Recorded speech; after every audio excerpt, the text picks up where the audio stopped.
संसाधन विभाग के प्रधान सचिव मिहिर कुमार सिंह जी, ग्रामीण विकास विभाग के प्रधान सचिव अरविंद कुमार चौधरी जी, नगर विकास एवं आवास विभाग के सचिव श्री आनंद किशोर जी, योजना एवं विकास विभाग के सचिव श्री मनीष वर्मा जी, सूचना एवं जनसंपर्क विभाग के सचिव अनुपम कुमार जी, मुख्यमंत्री के ओएसडी गोपाल सिंह जी, मुख्य कार्यपालक पदाधिकारी जीविका सह मिशन निदेशक लोहिया स्वच्छ विहार अभियान श्री बाला मुरुगन जी, मिशन निदेशक जल जीवन हरियाली अभियान श्री राजीव रोशन जी, श्रमायुक्त बिहार श्री चंद्रशेखर सिंह जी, मनरेगा के आयुक्त श्री सीपी खंडूजा जी, इस कार्यक्रम में उपस्थित सभी प्रमंडलीय आयुक्तगण, जिला पदाधिकारीगण, पुलिस अधीक्षकगण, अन्य सभी हमारे विभिन्न विभागों के अधिकारीगण, ग्रामीण विकास, नगर विकास एवं आवास विभाग, श्रम संसाधन विभाग के सभी हमारे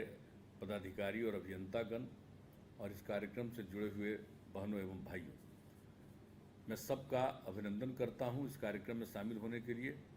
और तीनों विभाग को मैं इस बात के लिए धन्यवाद देता हूं कि उन्होंने कई योजनाओं की यह शुरुआत कराई है। एक साथ ग्रामीण विकास और नगर विकास का कार्यक्रम, दोनों विभाग का कार्यक्रम रखा गया, चाहे गांव हो या नगर, दोनों में जो विकास का काम हो रहा है उसका एक कार्यक्रम आयोजित किया गया। और उसके अलावे जो हमारे श्रमिक हैं उनको किसी प्रकार का कष्ट न हो, तो जो हम उन्हें सहायता दे सकते हैं उनकी सहायता के लिए भी आज के इस कार्यक्रम का आयोजन किया गया। हमारे सभी माननीय मंत्रियों ने इन बातों का उल्लेख किया है और जो भी कोविड-19 के महामारी के मद्देनज़र बिहार भवन एवं अन्य सन्निर्माण कर्मकार कल्याण बोर्ड से निबंधित जितने हमारे 13,68,000 जो कामगार हैं उनको 2,000 रुपये प्रति कामगार की दर से विशेष अनुदान यानी कुल 237 करोड़ 56 लाख रुपए की राशि डीबीटी के माध्यम से, डायरेक्ट बेनिफिट ट्रांसफ़र के माध्यम से उन्हें सीधे उनके खातों में उपलब्ध कराई जा रही। हमारे माननीय मंत्री श्रम संसाधन विभाग ने और सब चीज़ों का भी जिक्र किया कि हम लोग कितना उनके लिए और मदद कर रहे हैं, कोशिश कर रहे हैं। अन्य प्रकार के जो हमारे कार्यक्रम चलते हैं, एक नहीं अनेक कार्यक्रम शुरू से, साइकिल योजना कब से शुरू कराया, शुरू में ही जब ये योजना शुरू हुई तो अनेक प्रकार की योजनाएं चलती हैं, उन सब का लाभ उनको दिया जाता है। अगर कोई बीमार होता है तो उनके इलाज के लिए मदद की जाती है, तो हर प्रकार से उनको मदद किया जाता है। लेकिन ये जो कोरोना के चलते जो स्थिति उत्पन्न हुई तो इसके बारे में निर्णय लिया गया और इसके बारे में जो विभाग ने जो काम किया और इसके बारे में सब कुछ किया, उस पर जो चर्चा की, तो इसकी घोषणा स्वतंत्रता दिवस के अवसर पर 15 अगस्त को की गई थी। आज वही उसी चीज़ को क्रियान्वित किया जा रहा है। इसके लिए मैं धन्यवाद देता हूँ श्रम संसाधन विभाग को। और नगर विकास एवं आवास विभाग के द्वारा जो अनेक काम किए गए, अब इसकी चर्चा तो की जा चुकी है, लेकिन कुछ बातों की चर्चा करना बहुत आवश्यक है।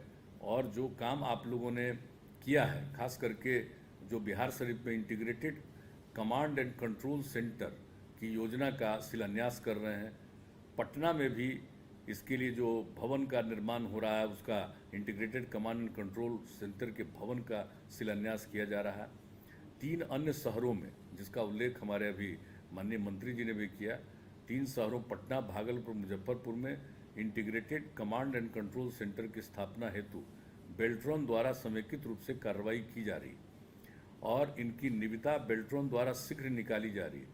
अतः इन तीनों शहरों में भी integrated command and control centre की स्थापना जल्द से जल्द हो, ये हम लोगों की कामना है। और यही नहीं, हम तो कहेंगे इतना सब जगह शुरू किए हैं, हमारी तो इच्छा ये है कि कम से कम एक फेज में हम लोग हमारे जितना कमिश्नरी जो भी है वहाँ पर जरूर हम लोगों को हर प्रमंडल में हम लोगों को कर देना चाहिए इस तरह की सुविधा। ये हम प्रारंभ से ही कर रहे हैं, इससे सुरक्षा का भाव होता है।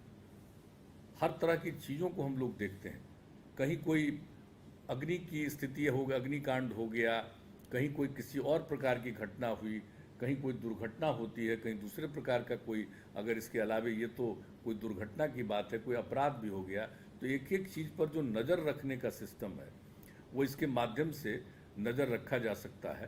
तो और इसके लिए हर प्रकार की सुविधा दुर्घटना, अगलगी, मेडिकल इमरजेंसी जैसी स्थिति में त्वरित सेवाएं मिल सकेंगी।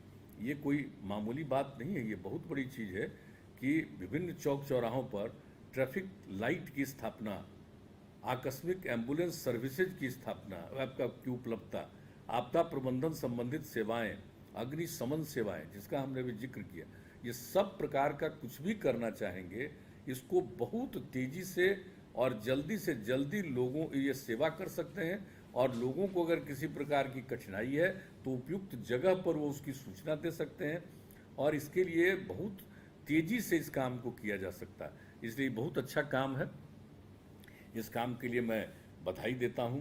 और दूसरी चीज़ है जो आपने online integrated portal for mobile tower and optical fibre application process and disposal system, इसका जो शुभारंभ करवाया है मामूली बात नहीं है। ये तो हुआ था कि 6 महीना में ये काम हो सकेगा, आपने 1 महीना में इस काम को कर दिया। इसके लिए तो मैं विशेष तौर पर बधाई देता हूँ। अब इसके लिए जिसकी भी रुचि होगी, चाहे कोई इस बात को जारी करना चाहेगा, वो हर प्रकार से 1 महीने में कर देना ये कोई मामूली बात नहीं है। तो जो लोग भी, चाहे बिहार मोबाइल टावर हो, ऑप्टिकल फाइबर केबल्स हो और संबंधित दूर संचार अवसंरचना नियमावली 2020 पारित किया गया था, उसी के अंतर्गत ये सब व्यवस्था की गई थी। अब जो कोई भी इसके लिए उपयोग करना चाहेगा, जो भी कंपनी अपना फ़ायदा उठाना चाहेगी अपने काम में, जो फ़ोन वगैरह से मोबाइल से लेकर के सब की जो सुविधा देते हैं, अन्य प्रकार की सुविधाएं होती है, उसके लिए अब उनको कोई भी चीज़ कराने में बहुत कम समय लगेगा। और अब तो चाहिए जिन लोगों की भी रुचि है वो अब तेज़ी से इस बात के लिए अपना एप्लीकेशन दें ताकि उनका उसका जल्दी से जल्दी उसका उनको उसकी अनुमति मिलेगी और वो काम करेंगे। तो इसलिए अब और ज़्यादा भी ये जो फ़ोन, मोबाइल फ़ोन आजकल सबसे पॉपुलर हो गया, तो इस तरह के लोगों को बहुत सहूलियत होगी। तो ये बहुत अच्छा काम किया है। और अनेक योजनाओं का भी आप लोगों ने जो कई प्रकार से किया है। और एक चीज़ के लिए मुझे खुशी है, खास करके जो पिछले साल पटना की क्या स्थिति हो गई थी, पहले भी एक बार हुआ था, उस बार भी हम लोगों ने कोशिश की थी, लेकिन जो ड्रेनेज का समूचा सिस्टम एक तरह से फेल कर गया था पिछली बार। तो उसका कारण क्या था? अधिक वर्षा होने के बाद जो स्थिति है उसके लिए कभी सोच करके जितना काम करना चाहिए वो नहीं हुआ था। इस बार हुआ, उसकी कितनी हम लोगों को आलोचना झेलनी पड़ी। और एक एक जगह जा करके हम लोगों ने देखा, सभी जनप्रतिनिधियों के साथ, सिर्फ विधायकों और सांसदों के साथ नहीं, बल्कि जितने हमारे जनप्रतिनिधि हैं सब लोगों के साथ बातचीत की गई, सब लोगों की राय ली गई। और उसके अलावे जो कमेटी बनाई गई थी, उस कमेटी ने अपना जो रिकमेंडेशन दिया, विकास आयुक्त की अध्यक्षता वाली कमेटी ने, उसके आधार पर जो काम किया गया। और ये बड़ी खुशी की बात है कि राज्य सरकार ने 22 स्थानों पर जो ड्रेनेज पंपिंग स्टेशन के निर्माण की योजना स्वीकृत की है। अब इस काम को जो आप करिएगा तो इसके चलते चाहे जितना भी पानी हो जाएगा, उसके ड्रेनेज पंपिंग सेट होने के कारण एक तो उसको एक जगह कहीं जमा होकर के वो तबाह नहीं करेगा, आएगा, और फिर उसका ड्रेनेज का इंतजाम जो होगा एक जगह से दूसरी जगह ले जाने का, वो सब काम हो पाएगा। और ये बहुत ज़रूरी है। पटना का बहुत सारा इलाका तो नीचे का ही, थोड़ा नीचे है, तो ये किसको मालूम नहीं, तो क्या किया जाएगा? तो अब सब जगह तो लोग मकान बनाने लगते हैं। अब क्या होता है दानापुर के इलाके में और पूरे इलाके में, देखिए जब दीघा जाकर के देखिए तो क्या स्थिति है, चारों तरफ पानी पानी रहता है, उसी बीच में मकान बन रहा है, बहुमंजिला इमारत बन रहा है। तो अब वो सब तो जो होना है तो हो ही रहा है, अब उसको क्या किया जाए? लेकिन इसके लिए ज़रूरी है कि हम लोग इस तरह की व्यवस्था कर दें कि हर तरह के लोगों को पानी का इस प्रकार का संकट फिर नहीं हो। तो जो अब व्यवस्था की जा रही है और नगर विकास विभाग के द्वारा इसकी जो शुरुआत कर दी गई है, और इसके साथ साथ सिर्फ पटना शहर ही नहीं, आसपास का पूरा जो है शहरी क्षेत्र, दानापुर, खगौल, फुलवारी शरीफ, सबको समेकित रूप से योजना बनाने पर भी कार्य चल रहा है। तो कोई तरह की कठिनाई नहीं होगी। और आप सबको तो जानते ही हैं कि अनेक प्रकार की योजना, अभी आदरणीय प्रधानमंत्री जी के कर कमलों से भी नगर विकास से संबंधित योजनाओं का उद्घाटन हुआ, कई चीज़ों की शुरुआत की गई है। हम लोग सब जानते हैं कि जो भी पानी है, घर के नाली का पानी है, उसको भी साफ करके हम उसको बाहर करेंगे। और उसके लिए तो हम लोगों ने पिछली बार कहा कि उसका हम लोग देखें कि और दूसरे जगह उसका उपयोग कर सकें। तो ये तो पहले से कहते रहे, आज उसको दोहराने की ज़रूरत नहीं है। और इसके लिए जल संसाधन विभाग भी काम कर रहा है कि उस पानी को हम जो सीवेज ट्रीटमेंट प्लांट से जो निकलेगा पानी, उसको हम सीधे नदी में न भेज करके अगर उसको सिंचाई के लिए हम इस्तेमाल कर सकें तो बड़ी अच्छी चीज़ हो जाएगी, तो ये और बढ़िया काम होगा। तो इस पर भी काम हो रहा, जल संसाधन भी कर रहा। लेकिन नगर विकास विभाग के द्वारा आज जो कुछ भी आप लोगों ने जिन चीज़ों का आप करवाया है आपने, वो बहुत अच्छा है। और एक ही चीज़ जो हम लोग चाहते हैं कि विद्युत शवदाह गृहों का निर्माण। अब देखते हैं आजकल कहीं भी जहाँ बना हुआ है वहाँ पर अब लोग जाते हैं। अब जो विद्युत शवदाह गृह है उसका लोग उपयोग करना चाहते हैं, इसलिए अब हम लोगों की इच्छा थी कि हर जगह हम लोग करा दें। तो उसके लिए तेज़ी से काम हो रहा है। पटना में बांस घाट और गुलबी घाट पर तो विद्युत शवदाह गृह संचालित है, लोग तो जा ही रहे हैं, अब ठीक ठाक भी हो गया है। और 3 शहरों में भागलपुर, मुंगेर और छपरा में विद्युत शवदाह गृह की शुरुआत की गई। अब जो भी होता है, लोग आप जान लीजिए कि कितने लोग उसमें जा रहे हैं। तो हम लोगों को विद्युत शवदाह गृह का भी निर्माण ज़्यादा से ज़्यादा हम लोगों को करवा देना चाहिए। इस पर हम लोगों को काम, इसके बारे में हम लोग पहले भी बात कर रहे हैं, ये सब जरूर करना चाहिए। और जो ठोस और तरल कचरा प्रबंधन, इस दिशा में भी हम लोगों को तेज़ी से काम करना है और उस दिशा में हम लोगों को काम करना चाहिए। तो अभी जो मुझे आश्वासन मिला है कि नहीं, इसके लिए हम तेज़ी से काम कर रहे हैं। अभी जो पटना जंक्शन के आसपास जो इलाका था खाली है, वहाँ पर जो हम देखते हैं जब जाते हैं हमको अच्छा नहीं लगता है भाई।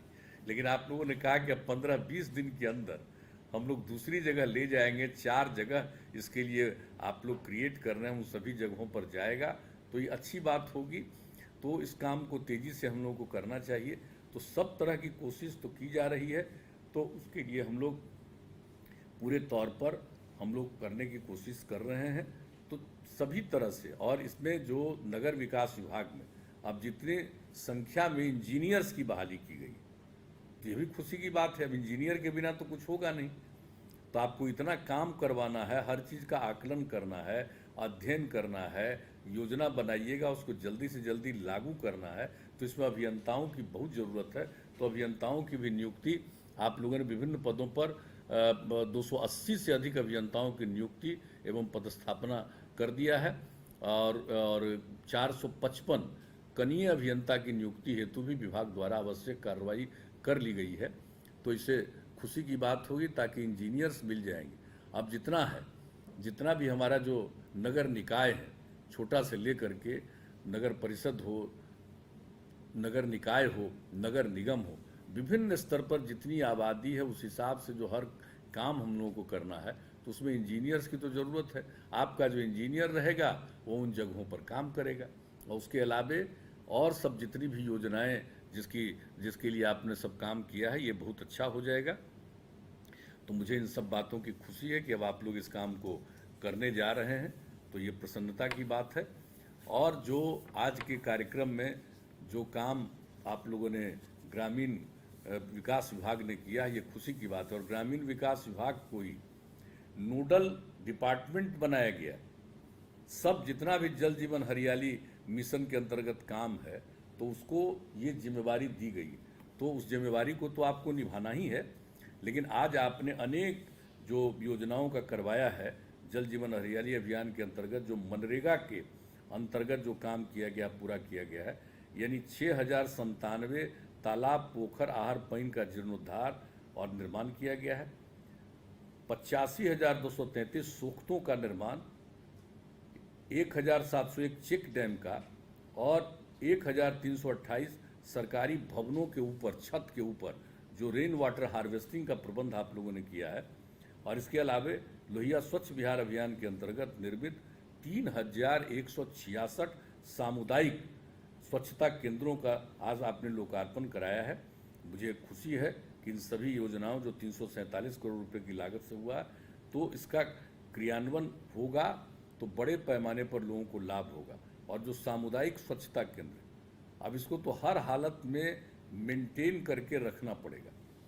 और जिनके घरों में शौचालय है उनको तो बार बार हम लोग कहते हैं करना। अभी हमारे उप मुख्यमंत्री जी बोल रहे थे, हम तो सबको बोलते रहते हैं शुरू से, और ये बात तो सबको मालूम है कि अगर खुले में शौच से मुक्ति मिल जाए और पीने के लिए स्वच्छ पानी मिल जाए तो आज जितने प्रकार की बीमारियों से पीड़ित होते हैं 90% बीमारियों से छुटकारा मिलेगा। तो एक एक जगह बताना है लोगों को कि भाई ये जो शौचालय का निर्माण आपके घरों में हुआ है आप उसी का प्रयोग करिए।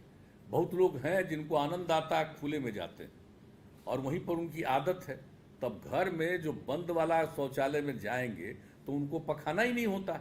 अरे तो एक दिन नहीं होगा, 2 दिन नहीं होगा तो पेठी में वो जमा रहेगा, वो तो निकलेगा ही अंत में। तो इसके लिए क्यों चिंता करते हैं?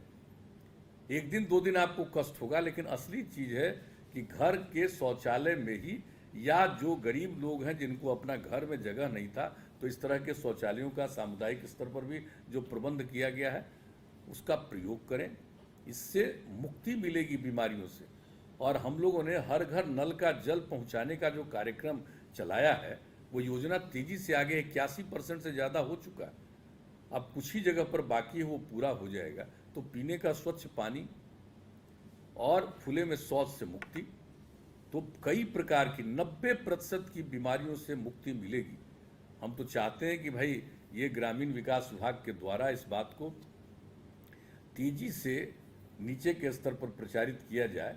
ग्रामीण स्तर पर अगर इसको हम ठीक ढंग से प्रचारित करेंगे तो इसका लाभ होगा। इसको भी पूरा अभियान एक चला करके इस काम को कीजिए, तो ये प्रसन्नता की बात है। और ये सब काम आप लोगों ने करवाया है, मुझे खुशी है। अब एक चीज़ जो हम बता दें कि जल जीवन हरियाली अभियान के लिए तो आप लोगों ने इतना काम कर दिया। अब दूसरा काम आप जानते ही हैं कि 10 अगस्त को ही लघु जल संसाधन विभाग के द्वारा इसी सिलसिले में जितना काम किया गया था, शौचालय का, तालाब पोखर का, माफ कीजिए शौचालय तो आपका काम, तालाब पोखर का निर्माण, आहर पैन का, चेक डैम का और उद्भव सिंचाई योजना का, ये कुल मिला करके 10 अगस्त 2020 को लघु जल संसाधन विभाग के द्वारा 1093 योजनाओं का हम लोगों के द्वारा उन लोगों ने उद्घाटन करवाया था। और आज मुझे खुशी है कि आप और बहुत ज़्यादा बड़ी योजनाओं का आप लोगों ने आज उसका उद्घाटन करा दिया है। ये मुझे खुशी की बात है और कितनी प्रसन्नता की बात है जो हम लोग जल जीवन हरियाली अभियान चलाए हैं। और उसमें तो हम बराबर कहते हैं लोगों को कि जल जीवन हरियाली, यानी जल और हरियाली के बीच में ही जीवन सुरक्षित है। अगर जीवन को सुरक्षित रखना है तो जल का भी रहना चाहिए, उसका जो ग्राउंड वाटर जिस तरह से कम होता चला गया, तो जल का संरक्षण नंबर 1, और दूसरी तरफ हरियाली को बढ़ाना। झारखंड से अलग हो गए, शुरू में क्या किसी को मालूम था, बिहार झारखंड एक था तो कोई सोचता ही नहीं था। इस राज्य में इतना है वन का क्षेत्र है, जब वो अलग हो गया तो बताइए हमारे यहाँ वन का क्षेत्र कितना सीमित है। लेकिन आज मुझे खुशी है इस बात की, हमारा वन का क्षेत्र सीमित है, लेकिन जरा वाल्मीकि नगर के इलाके को देखिए, कितना कंसंट्रेशन है, कितना सुंदर है, सब कुछ है वो अपनी जगह पर, वो सारी बातें हैं, कितने बाग हैं, सारी बातें हैं। लेकिन इसके अलावे जो हरित आवरण की कमी थी, तो हम लोगों ने तो 12 से ही शुरू किया था हरियाली मिशन, और तय किया था हम लोगों ने कि करीब करीब हम लोग 24 करोड़ पेड़ लगाएंगे, और 20 करोड़ से भी ज़्यादा पेड़ लगा। और जब ये जल जीवन हरियाली मिशन की शुरुआत की गई तो हम लोगों ने जल का संरक्षण एक तरफ और दूसरी तरफ हरियाली को बढ़ावा देना, जल से संबंधित 7 योजनाएं रखी हैं हम लोगों ने, और हरियाली के लिए योजना। तो ये कोई मामूली बात नहीं है जो हम लोगों ने तय किया था कि इस बार 9 अगस्त तक 2020 में हम लोग 2 करोड़ 51 लाख पौधे लगाएंगे। तो 5 जून से जो शुरू हुआ विश्व पर्यावरण दिवस के अवसर पर, जो 5 जून से इसका काम शुरू किया गया वृक्षारोपण का, तो जो 9 तारीख को डेट था बिहार का पृथ्वी दिवस, तो उस दिन तक होते हुए थे जो हम लोगों को फिगर मिला कि 3 करोड़ 47 लाख वृक्षारोपण हो गया। और आज आप कह रहे हैं उप मुख्यमंत्री जी कि इससे भी और आगे बढ़ जाएगा। ये कितनी प्रसन्नता की बात है। लोग, और देखिए कितना अवेयरनेस आई है, जागृति आई है। ये कोई मामूली बात नहीं, कौन इसको नहीं ठीक ढंग से देखता है और प्रचारित करता है। आज आपने दिखाया, मुझे बहुत प्रसन्नता है कि एक एक जगह पर जो महिलाएं वृक्षारोपण कर रही थी, कितना अच्छा दृश्य लग रहा था। तो इस तरह के जो दृश्य हैं, हम ग्रामीण विकास विभाग को भी कहेंगे कि इन सारे दृश्यों को जिसको आप लगाते हैं, वन विभाग के द्वारा लगाया जाता है, अन्य प्रकार से जो लगाए जाते हैं, इनका चूंकि जल जीवन हरियाली मिशन का दायित्व तो आपको दिया गया है, तो उसमें इस तरह के दृश्य को जहां नए नए वृक्ष लगाए गए हैं, उन सभी जगहों की तस्वीरों को आप कई जगहों से निकाल करके उसको दिखलाइए।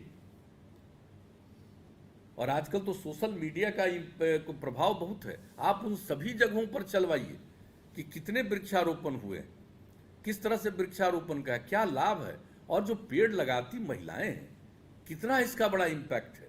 लोगों को पता नहीं है, अवेयरनेस का ध्यान जानकारी नहीं है।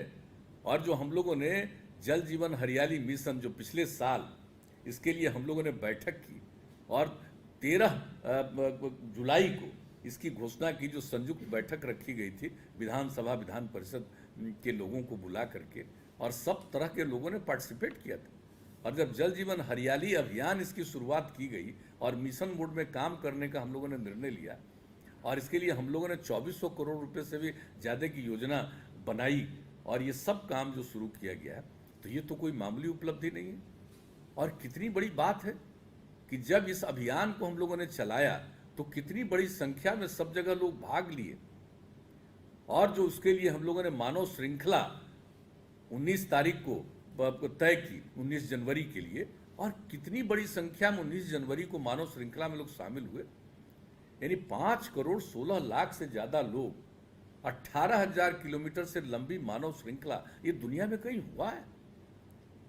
बिहार में आप सोच लीजिए, हम लोग जो हरियाली का लाना चाहते हैं, हमारी आबादी का घनत्व सबसे ज्यादा है, और इसके बाद सब जगह पर किस तरह से हम लगाएं। हम लोग सड़क के किनारे एक एक चीज जो करवा रहे हैं, पोखर बन रहा, उसके चारों तरफ पेड़ लगवा रहे हैं, तो हर तरह से देख करके हम लोग अधिक से अधिक जो हरित आवरण हम बढ़ाना चाह रहे हैं हम लोग, तो उस दिशा में जो काम है और जिस प्रकार से लोगों में जागृति आई है और लोग अपने घर में बाहर में सब जगह इसको लगा रहे हैं, तो ये मामूली बात नहीं है। ये जो अवेयरनेस है, ये जो जागृति है, ये बहुत बड़ी चीज है। और जिस तरह से मानव श्रृंखला में लोग शामिल हुए, तो ये धीरे धीरे लोगों को पता चलेगा। हम लोग तो कोई काम करते हैं भाई, उस तरह से प्रचारित तो करते नहीं। आप लोगों को मालूम है कि महिलाओं को जो पहली बार बिहार में हम लोगों ने 2006 में ही 50% का आरक्षण दिया पंचायती राज संस्थाओं ने और उसका नगर निकायों में, कहाँ इसके बारे में शुरू में कोई छापता था? अब आप बताइए, बिहार पहला राज्य, कितनी बड़ी संख्या में महिलाएं, हम लोग तो एक एक काम करते हैं। उसी तरह से आजकल हम लोग पर्यावरण के संरक्षण के लिए जल जीवन हरियाली मिशन मोड में जो काम कर रहे हैं, आप देख लीजिए कितने पोखर का, तालाब का जीर्णोद्धार, सब तरह से काम कर रहे हैं। हम तो कई जगह पर गए हैं, आज भी हम देख रहे थे जो दृश्य हमने देखा यहाँ का, जो जहाँ कितना बढ़िया दिखा रहा था, यहाँ वो तालाब जो हम देख रहे थे, इतना अच्छा। पूर्वी चंपारण में जो तालाब हमने देखा भाई, मुझे तो बहुत अच्छा लगा। अब आप सोच सकते हैं कि कितना बढ़िया है कि काम हो रहा है सब जगह। तो सब जगह इस तरह का काम हो रहा है जिसका जिक्र हमने किया कि जागृति आई है, ये कोई मामूली बात नहीं है। और इस काम को निरंतर करते रहना, और हम लोगों को अभियान, अभी जो कोरोना के कारण जो हुआ, जो शुरू किया गया था, तो एक दिन तो अभी हम लोगों ने अभी हाल में फिर किया, सभी जिलों के साथ बातचीत की और सब तरह से लोगों को कहा। अब सोच लीजिए कि जब इतना ज़्यादा ये कोरोना का फैलाव था, अब उस स्थिति में भी जो हम लोगों ने वृक्षारोपण किया है, ये मामूली बात है। आप सोच लीजिए 5 जून से लेकर के 9 अगस्त के बीच में इतनी बड़ी संख्या में। तो अब इसका मतलब यही है कि इन सब चीज़ों का, ये पर्यावरण के संरक्षण के लिए जो ये काम किया जा रहा है, तो मुझे बहुत खुशी है कि आप लोगों ने इन सब चीज़ों का जो निर्माण करवाया, अच्छा लगा है मुझको। और जो भी चीज़ हो रहा है, अब छत जो वर्षा जल संचयन संरचना का, अब जो 2821 सरकारी भवनों में ये काम जो आप लोगों ने किया है, रेन वाटर हार्वेस्टिंग का छत के ऊपर से, ये प्रसन्नता के विषय, ये तेज़ी से काम चलना चाहिए। तो हम सब लोगों को, और इसके अलावे हम लोगों को तो हम लोग कर ही रहे हैं। और कृषि विभाग के द्वारा मौसम के अनुकूल कृषि के लिए क्या इनका होना चाहिए, किस किस चीज़ों को करना चाहिए, फसल चक्र क्या होना चाहिए, तो इन सब चीज़ों के लिए जो काम किया जा रहा है, 8 जिले से इसका काम शुरू किया गया और अब तो पूरा तय हो गया कि हम सभी 38 जिलों में करेंगे, इसका भी निर्णय हो गया। तो एक काम के लिए भी कमी नहीं रहने दी गई। सौर ऊर्जा के लिए भी काम हो रहा, तो तेजी से हम लोग काम कर रहे हैं और अभियान चला रहे हैं। तो ये जो 10 आइटम है, और जल संसाधन विभाग के द्वारा भी जो काम करना है वो भी काम वो लोग कर रहे हैं। लघु जल संसाधन, जो ग्रामीण विकास विभाग, सब लोगों के द्वारा, वन एवं पर्यावरण विभाग, तो सब के द्वारा जो अलग अलग जिम्मेवारी है, और नगर विकास, तो नगर विकास को भी तो काम करना ही है।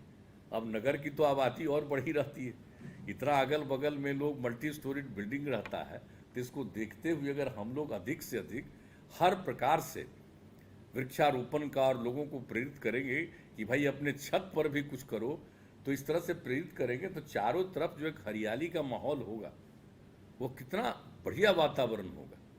तो इसलिए आप लोगों ने जो काम किया है मुझे बड़ी खुशी है, और जल जीवन हरियाली अभियान के प्रति जो कमिटमेंट है वो बहुत अच्छा है। तो इसलिए सब लोगों को, और जो काम किया गया है, हम लोगों ने सुझाव दिया है पहाड़ के नज़दीक बनाना, जो राजगीर का तो हम उदाहरण सबको दे देते हैं, जो ऑर्डिनेंस फैक्ट्री है। बताइए, इसका हुआ था 1999 में, जॉर्ज फर्नांडिस साहब थे रक्षा मंत्री, और नालंदा के ही उस समय एमएलए थे, सॉरी एमपी थे, और उन्होंने जो करवाया वहाँ पर ये ऑर्डिनेंस फैक्ट्री का, तो हम तो सबको बराबर बताते हैं। उस ऑर्डिनेंस फैक्ट्री का जिस दिन शिलान्यास हो रहा था, आर्मी के सारे टॉप ऑफिसर्स थे, सब मौजूद थे। हमने उसी समय सुझाव दिया था कि देखिए ये पहाड़ के किनारे है, यहाँ पर बड़ा बड़ा तालाब आप बनाइएगा तो पानी का संरक्षण होगा और आपको कभी कोई असुविधा नहीं होगी। तो उस समय लोगों ने कहा कि नहीं, ये ठीक सुझाव है। और जो काम किया है साहब, हम तो सबको कहते हैं बराबर कि जा करके देख लीजिए कितना बड़ा तालाब बना है।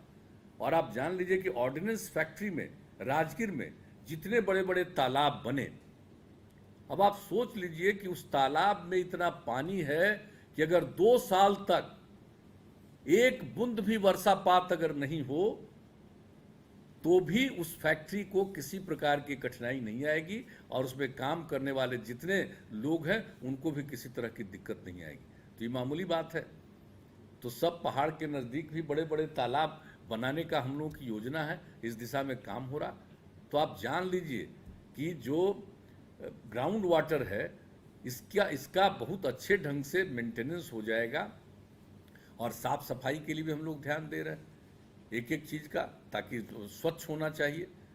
घर का गंदा पानी निकल रहा है तो उसके लिए सीवेज ट्रीटमेंट प्लांट, अब सीवेज ट्रीटमेंट प्लांट तो अभी बड़े शहरों में हुआ शुरू है, लेकिन हम लोगों को अपनी तरफ से भी जो भी कोई शहर है सब जगह हम लोगों को ये काम करना है।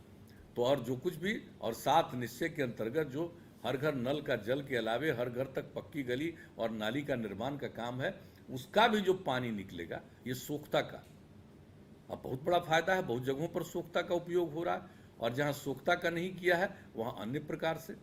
तो इस काम को तो हम लोगों को करना ही है, और हर तरह से पर्यावरण का संरक्षण होगा, लोगों का जीवन सुरक्षित रहेगा, आने वाली पीढ़ी का भविष्य उज्जवल होगा। ये बहुत आवश्यक है, ये काम करना है। तो मुझे तो खुशी है कि इन सब चीज़ों के लिए जो कुछ भी काम हो रहा है, आहार पाइन, ये सब जगह तो नॉर्थ में भी गुंजाइश है, और हर जगह के लिए जो काम अब किया जा रहा है, तो अब हम समझते हैं कि हर प्रकार से जो भी काम संभव है वो काम के लिए हम लोगों ने योजना बना दी है, और उस योजना को मिशन मोड में लागू किया जा रहा है। ये बहुत खुशी की बात है। और इसमें जो मैं पुनः दोहरा कर इस बात को कहना चाहूँगा कि लोगों में जो जागृति है वही इस बात का उदाहरण है कि जहाँ कहीं भी आप कुछ करवाना चाह रहे हैं, अब कई जगह पर बात थी जहाँ तालाब और पोखर को अतिक्रमण से मुक्ति करा रहे थे उसका जीर्णोद्धार करने के लिए, तो उसमें जो पाया गया कि कोई गरीब गुरबा आदमी उस तालाब के बगल में बसा हुआ है, तो उसको अन्य जगह पर उसको बसाने के लिए, घर बनाने के लिए, उसको ज़मीन नहीं है तो ज़मीन के लिए पैसा देने का हम लोगों ने निर्णय ले लिया, और ये ग्रामीण विकास विभाग के द्वारा किया जाएगा। तो ऐसा नहीं है कि उनको वहाँ से हटा देंगे तो हम लोग यूं ही हटा देंगे, बल्कि इसके लिए भी वो काम कर रहे हैं। इसलिए सब लोगों को कहेंगे, बहुत लोग तो होते हैं किसी एक चीज़ को सिर्फ हाईलाइट करने के चक्कर में रहते हैं, तो हम लोग तो उसके लिए भी कर रहे हैं कि अगर कोई नदी के, ये माफ करिए, तालाब के किनारे अगर कोई बसा हुआ है तो उसके लिए हम लोग ये उपाय कर रहे हैं। क्या तालाब को का जीर्णोद्धार करना ये जरूरी नहीं है? सिर्फ बयानबाजी से कुछ होने वाला है? बयानबाजी देने से लोगों का जीवन सुरक्षित होगा? और इस तरह की बात जो सबके पर्यावरण के संरक्षण के लिए, लोगों के जीवन की सुरक्षा के लिए जो जल और हरियाली का काम हम लोग कर रहे हैं, तो ये काम तो सबके हित में है। कौन तो इसलिए सब लोगों के बीच में, इसलिए मैंने कहा, मैं पुनः इस बात को कहूंगा कि जो काम हो रहा है ये मामूली बात नहीं वृक्षारोपण का। इस काम को कीजिए। पहले काहे नहीं लोग करवाते थे वृक्षारोपण? आजकल जो कुछ लोगों को बोलने की आदत है, काहे नहीं करवाते थे पहले वृक्षारोपण जी? कभी आकलन किए थे कि बिहार का हरित आवरण कितना है? और हम लोग जब आए तो हम लोगों ने आकलन किया और देख लिया कि जो जंगल है और उसके अलावे जो बाकी जहां पर पेड़ पौधा है उसको लेकर के मात्र 9%, इसको बढ़ा करके हम लोगों ने 15 और अब 17 तक पहुंचेंगे और उसके आगे भी हम लोग बढ़ाना चाह रहे हैं।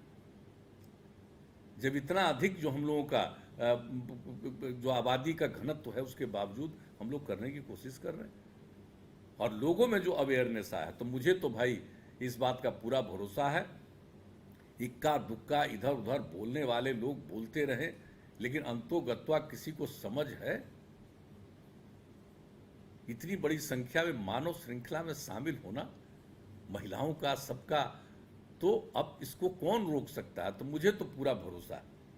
और बिहार में जो जागृति आई, आज न कल देखिएगा, ये बात सब जगह फैलेगी, दुनिया भर में ये बात जाएगी। अब यूनाइटेड नेशंस की तरफ से एक आया है बातचीत का, तो खैर बातचीत हो ही जाएगी। ये पर्यावरण पर मतलब कुछ मालूम हुआ है, तो वहां से बिहार के बारे में क्या हो रहा है इसके बारे में जानना चाहते हैं, सीधे स्टेट से। तो आप समझ सकते हैं कि जो काम किया जा रहा है उसके बारे में लोगों को दुनिया भर में जो पर्यावरण के लिए काम करने की इच्छा है, तो हम लोग करेंगे। इसलिए हम तो यही आग्रह करेंगे कि सबका हम लोगों का दायित्व है कि सबको हम लोग जागरूक रखें और ये जो कुछ भी अभियान है सबकी ज़रूरत को भी पूरा करें और पर्यावरण का संरक्षण करें, ताकि सबका जीवन सुरक्षित रहे और आने वाले भविष्य में नई पीढ़ी के लोगों का जीवन बेहतर हो, उज्जवल हो।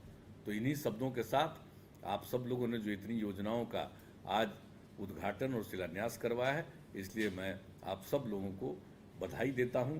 और जो लोग भी इस कार्यक्रम के साथ जुड़े रहे हैं, मैं उन सब लोगों को इस आज के दिन इस बात के लिए अभिनंदन करता हूं। और इन्हीं शब्दों के साथ और एक चीज़ और हम बता देना चाहते हैं कि अभी जो हम लोगों ने काम किया है, अभी हमारे ग्रामीण विकास विभाग के मंत्री बोल रहे थे, अब बताइए कि अब तो 1,20,000 रुपया मिल रहा है लोगों को घर बनाने के लिए। हम लोगों ने देखा है कि पहले जो इंदिरा आवास योजना थी या जो कुछ भी था, तो उस समय जो पैसा बहुत कम मिलता था, 20,000, उसका 25,000, 30,000, 35,000 रुपया तक, ये मिला 2010 तक। तो कई लोग इसको लेते थे लेकिन अपना घर बना नहीं पाते थे, आधा बनने के बाद रह जाता था। तो उसका हम लोगों ने आकलन करवाया और ग्रामीण विकास ने भी इस बात को देखा।